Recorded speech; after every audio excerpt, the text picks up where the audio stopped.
Welcome back to the Teach for the Heart podcast, where we tackle teaching challenges from a biblical perspective. Why are we here? Because we don't believe that our spiritual walk and teaching profession should exist in two separate domains. Rather, the hope we have in Christ should change how we approach everything, not just at home, but at school as well.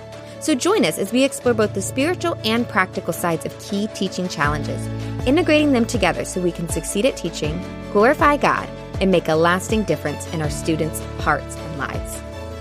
This episode is brought to you in partnership with the Herzog Foundation, and I'm excited today to bring you a conversation with Caitlin Lohr about how to add joy and play into your classroom. Now, when I first heard this topic, I thought, man, this applies to elementary. But no, this absolutely applies across all grade levels. And as you'll discover, Caitlin actually teaches middle school and high school. So no matter what you teach, I think you're really going to enjoy this conversation about how to bring play and joy into our classroom, and also why that matters and why it helps with a lot of the challenges that we're actually seeing in our post-pandemic classrooms. So I can't wait for you to listen to this conversation. Here it is. I'm so excited to be talking with Caitlin Lohr today. We're going to be talking about how to bring joy and play into any classroom. Caitlin, thank you so much for being with us here today. Thanks, Linda. I'm really excited to be here. Before we dive into our topic, can you share just a little bit about yourself and your background? Yes. So I am currently a high school teacher in Lincoln, Illinois. I teach high school English and creative writing, mostly seniors, but I've taught freshmen, sophomores, and juniors in my time teaching. This is my 10th year, and I started my career actually as a junior high teacher. I taught 6th, 7th, and 8th grade ELA. Awesome. I love to hear about that variety of your teaching experience. And for those of you that are listening, when I first thought about this topic, my thoughts went almost immediately to younger children. So I hope you're as intrigued as I am to hear about what joy and play can look like for any age, including middle school and high school. So let's kind of dive in. This might seem like a little bit of an obvious question, but why do you think joy is important in the classroom? Sure. I sort of feel like this is a loaded question nowadays. I think joy is so important because the world is hard in so many ways. And that could be a whole episode in itself, right? We could talk about that forever. But kids deal with a lot today, students do, and especially in this kind of post-pandemic era. School has changed, the world has changed, we've changed. And so joy, I think, combats a lot of the struggles people have. And to me, it's an important element in the classroom because it's a way to fight the heart, right? It's a way to say, no, we're not going to let this stuff kind of rule our life. We're gonna find the joy and live for that. I love that. And as believers, of course, we know joy is a fruit of the Spirit. So, right, Yes. Anytime that we can bring any element of that into our classroom, we know that's going to be, in alignment with what the Spirit would have. Absolutely. So if we know, yes, I want to bring joy, the classroom is dark, or, even just, there's differing levels of that, but we all experience that on some level of just or sometimes it just can feel so mechanical or like we're just, head down the whole time. Let's talk a little bit. I know you have so many different things you've done.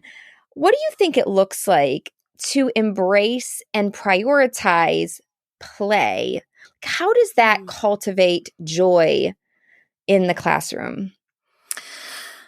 Well, play is something for me particularly that brings me back to childhood, right? When we're children, especially, that's so much of who we are. We hope it is. I think again today, kind of with society and the shifting and so much more technology and digital things, we're kind of losing a little bit of play. And so that is an aspect of in the classroom, we're so focused on testing and standards and all of these things that we forget about the play, but we absolutely need it because play I think innate, it's joy, right? When we're playing, we're joyful, we're happy, we're kind of in these worlds, or at least I was always as a kid, lost in my imagination. And so bringing that into the classroom, they're kind of synonymous to me. I feel like joy and play really, really go together. Yes. Okay. So I'm really excited to hear some of your thoughts on what this actually looks like, because I'll be honest, this is not an area I've thought about a lot. It's like, okay, we got to get our work done. Like, what does that even look like to bring in play? Obviously, you're not saying we're not learning anything today. That's not at all what you're saying. So can you give us some ideas of like what this might look like, or some ways that you incorporate play in your class? Sure. One of the biggest ways I incorporate play is with what I call Dear Days. This is kind of a throwback to my own childhood when it was my fourth grade teacher, Mrs. Pickett. We celebrated Dear Days, and it stands for Drop Everything and Read. And it was usually correlated, I think it was kind of more of I don't know if it was a completely national thing, but it was often associated, I believe, around Beverly Cleary's birthday. And it was just this idea of let's drop everything today and just read and enjoy the day. And so I was like, okay, as an English teacher, yes, I am here for that. My students, not always so much. So I've sort of changed the acronym to be Drop Everything and Relax. And so I try to once a month. Usually it's after we finish a unit, right? We've been hard at work. We've been doing all of these things. And so it's time for a little bit of a celebration and this Drop Everything and Relax day. And so for me, it involves no screens, because it's time to kind of turn away from those. And I have board games in my classroom. I have a Lego station. I have arts and crafts. I have coloring books. For the kids who want to read, I'm all for that. They can do that. And so it's just a chance where we get to drop everything and just relax. And for some kids, it's the playing the games, it's connecting. For others, it is pulling that book open and reading. But then as the teacher, I try to do that too. And so I'm not just standing up there grading or working on things. I am sitting and playing games with my students, or I'm building Lego and just having this kind of community with them. And that's kind of like the big way, I think, and an easy way for a lot of teachers to be able to kind of pull that in, because it's not curriculum based, right? We can sprinkle this in here or there. Maybe like I said, usually for us, it's when we've finished up a big unit, or there have been times in the past where we've had a hard week or something has happened, like in our community, at our school, and I can see like the joy is dwindling in my students. And we kind of need this day to just step back from the pressures of learning, the pressures of school, and kind of call up on that childhood nature of play again. That's so interesting. Okay, I'm going to ask like a pushback question, not because I want to push back, but I know there's like some teachers, and I feel like I fall in this category that's just like, can I really take like a whole period and not do any learning objectives? Like, some kids aren't going to read. They're just literally just going to play. What would you say are the benefits that you see? Like, why do you feel like, yes, this is worth it, even if we're not getting anything done this day? Like, do you notice a difference then in the coming days, or in students' abilities to persevere until that day? Like, what do you notice with that? Yeah. Oh, I 100% believe it's worth it. And I see the change in my students, right? Because especially, as I said earlier, I teach mostly seniors. And so there's a lot of pressure on them for grades and colleges and all of these things this year that they're so focused on this. And a lot of them work as well. So like when we're talking about older students, they've got so much going on in activities, and they just don't have this time to be kids and to kind of play. And so I think taking that day allows them an opportunity to step away from, like I said, the pressures of school and be a kid again. And it's therapeutic. It's relaxing. I think it can help them feel safe, because you're building community right in your classroom too. Because if I am there mingling with my students and playing the games, like I'm showing them the importance of it's okay to take a break from some of this stuff and just kind of live and enjoy life and find some joy. And so I do see a renewed sense in them. Like when we come back the next week and, we're diving into our next unit, it just feels like they've had a breath of fresh air. They've had time to kind of breathe. So it's not moving from one thing to the other.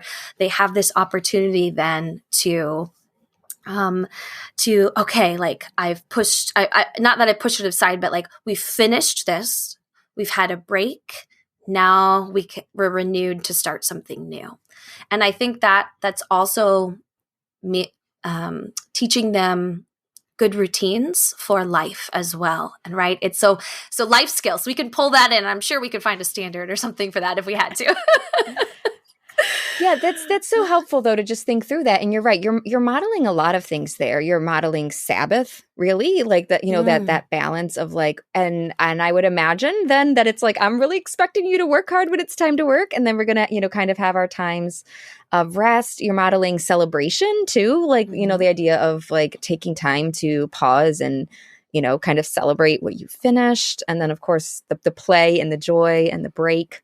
Yeah, that does make a lot of sense. And of course, you're not doing this every day, right? It's strategic. And I would imagine, do you always do it for a whole period? Or like if a teacher's like, I really don't think I can take a whole period, is there any benefit to taking 10 minutes, 20 minutes?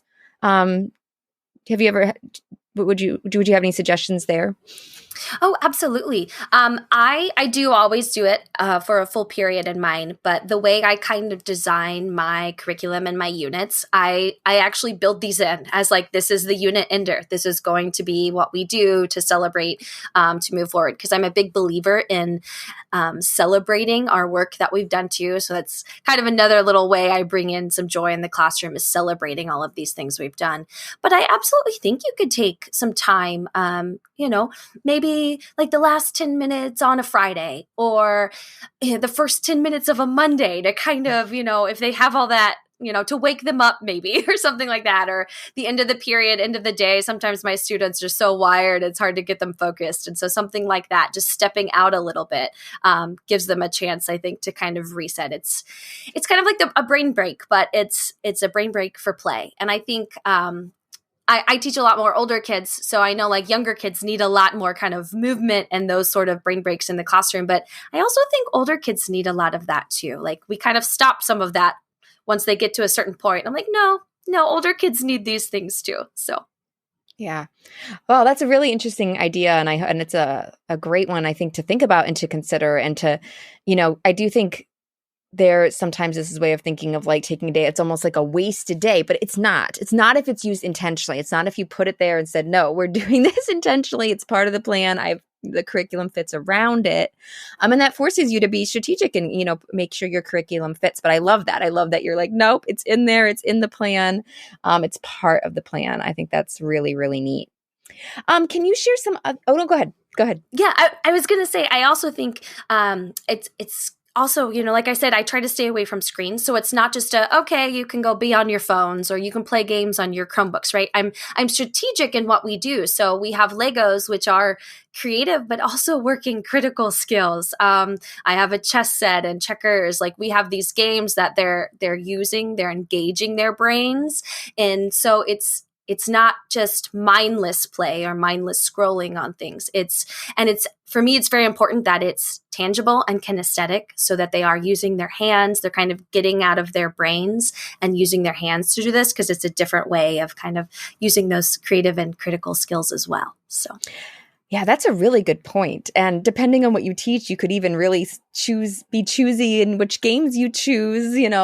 Math, I'm the math teacher. So, there's plenty, things that kind of use some skills, but it's fun and exciting, and, science. Yeah, you're right. You can choose things that you really want them to engage with. And just as you said that, I was like, yes, for older kids, that benefit of having time away from the screen is really just such a lost art, and bringing that in, relaxing without a screen. Yeah, that is really, really a life skill for sure. Yes, it is. This episode is brought to you in partnership with the Herzog Foundation. And one of the things the Herzog Foundation is seeking to do is to help create new Christian schools and homeschool co-ops. So if you have ever considered starting your own school or even just wished that that was a possibility, I encourage you to check out the resources available for free with Schoolbox. With Schoolbox, you can get free access to resources, courses, and if you're serious, even a mentor. So find out more and sign up at hfschoolbox.com. That's hfschoolbox.com. Now back to the conversation. All right. This is such an interesting idea. What are some other ways that you keep joy and playfulness in the classroom? You mentioned celebrations. What else? Or if you want to expound on that. Yeah. So for celebrations, I love to celebrate just finishing things. So I'm a very creative teacher. So we do lots of projects and fun things. And I teach a creative writing class. And after every writing project we do in my creative writing class, we always have some sort of celebration, whether it's a gallery walk and their projects are laid out so students can walk around and mingle and read and enjoy, or we sit around in a circle and everybody gets to pick their favorite part and read it around. I think the act of sharing work is also a way of celebrating because we can acknowledge and honor what everyone's done. And sometimes that doesn't even have to be at the end of a project. If you're doing something with students and you're working and doing some sort of writing, whether it's creative or more analytical nature, just at the end of the hour, take a few minutes and ask students to share their favorite line or favorite thing. And this act of giving them snaps or applause to celebrate the work they've done. And I think that helps students understand, right? Like, yes, I'm here in school and doing this, but oh, hey, I'm sharing it. And it's more than just for an assignment sort of thing. So celebrations are big. I celebrate lots of at the end of projects. I also really love to do room transformations for like the beginning of units. So I might hit up, the dollar store or kind of look into my holiday bins. What have I got that I can bring into my classroom? And so for instance, in my senior English class, we study Edgar Allan Poe and do some spooky month stuff. And so usually at the beginning of October, I decorate my room kind of overnight. So when they come in the next morning, there are the little flickering candles and like cheap black tablecloths. And I turn the lights down. And it's just this idea. They walk in and like, whoa, okay, it's not just a classroom, right? We're going to have this transformation of something, and it kind of immerses them in the experience of what we're doing. I have a Hobbit party before we read The Hobbit in my fantasy class, and I bring in cupcakes, and we get to kind of walk around and do some fun trivia. So again, it's education based, but it's this fun party and, green tablecloths and things like that. And it's the small things, but the kids really, for them, it's watching their faces light up and realize like, oh, it's not just a classroom that I have to come and learn stuff. Like I get to have fun while learning about stuff. And that's kind of important to me in my teaching. Yes. And I hope that you guys that are listening, so many ideas for if you teach English and literature that ties in so well. But if you teach something different, just kind of latching on this idea that I know some of you, this comes naturally to you. You've the fun and the play, but I think for some of us, it's like we're so so task oriented. But just asking ourselves, well, what would make it fun? And some of these, like some of the things you said do take time, but some don't. Mm-hmm. Some are just simple and easy, and just saying, what can I do to bring in that playfulness, that fun into the classroom, making it an enjoyable experience as I can. And I love the celebrations because not only is that fun, but that it's also motivating. You're hitting on some of those beliefs. You're showing them, hey, your hard work paid off. Your effort produced a result, and that's really encouraging in that way as well. So you're hitting on a lot of things, as you're doing that. That's so neat. Yeah. Well, thank you so much for sharing these strategies. Do you have any final tips or advice for us as we think about this? Yeah. I was going to say, I think too, don't be afraid to lean in to who you are as a teacher, right? I am 100% a nerd. I'm like the quintessential English teacher. I'm a big fan of Harry Potter. And so my classroom is decorated like in Harry Potter. And it has been for most of my teaching. I knew my junior hires would probably love it. I didn't think my high school kids would love it. And so like I slowly brought in things a little bit at a time, and they absolutely love it. I teach, 17 and 18-year-olds. I sort my kids into Hogwarts houses every year, and it becomes this really friendly competition, and they eat it up. And so I think that's part of like the active play and joy. Like, what makes you joyful? What makes you feel joy as a teacher?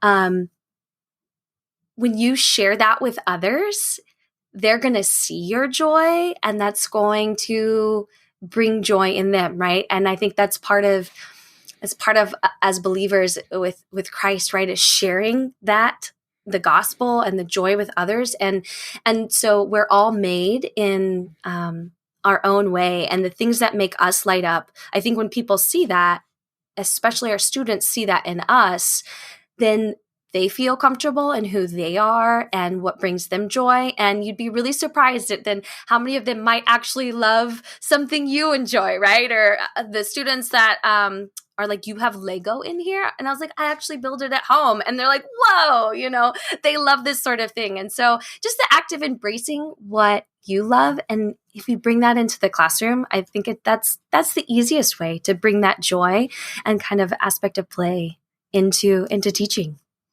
Oh, that's such good advice. What do I enjoy? What things do I love? And how can I share that? I have so many ideas sparking in my mind right now. And I will say, for those of you that are listening, we would love to hear your ideas of things that you've done, or even just ideas that you are kind of interested in trying.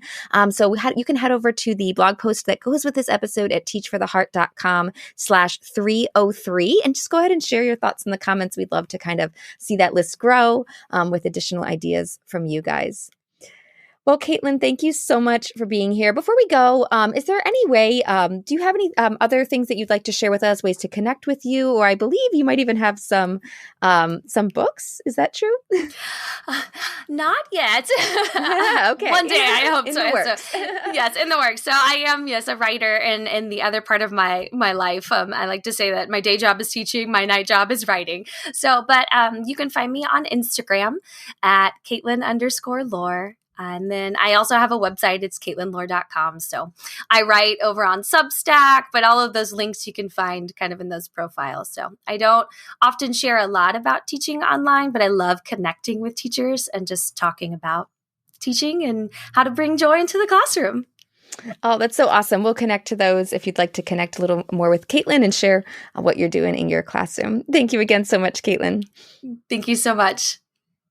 I hope you enjoyed this conversation, that it's got you thinking. And once again, I would love to hear your thoughts. And if you want any of the notes and links from this episode, you can find all of that at teachfortheheart.com/303. And please do leave us a comment there in the comments about how you use joy and play in your classroom. Or if you have any questions, you can leave them there as well. Before we go, I want to also tell you about one of our programs. If you're not familiar with it, it is called Reclaim Your Time 101. And if you're finding a lack of joy because you are just overwhelmed with all of the things that there are to do, I encourage you to check out Reclaim Your Time 101. You can get all the details at teachfortheheart.com/reclaim. Well, thank you again so much for being here. This episode has been brought to you in partnership with the Herzog Foundation. Of course, all the views and opinions are our own and do not necessarily reflect those of the Herzog Foundation. I can't wait to speak with you again next week. In the meantime, remember, teacher, God is at work in you and through you, and He's using you to make a difference. Keep your eyes on Him and teach for the heart.